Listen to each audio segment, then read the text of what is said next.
Hello guys, welcome to our channel Tutorial River, and in this video we will learn how to sell an item on Roblox.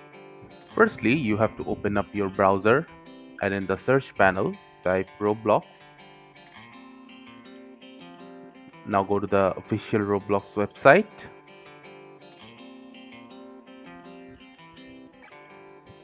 Make sure that you're logged into your ID.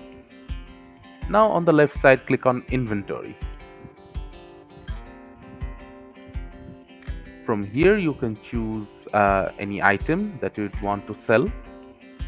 So I'll go to the classic t-shirts section and select on a t-shirt. After that you have to click on the three dots below your cart. After clicking on this three dot, you will find a sell option if you own a limited edition item, and after clicking on sell, a sell prompt will open asking you to input a price.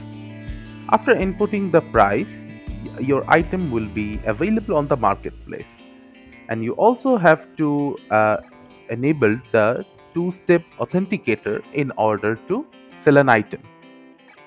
After going through these steps, your chosen item will be available for sale. Thank you again for watching the video. Make sure to like this video and subscribe to our channel, and see you in the next video.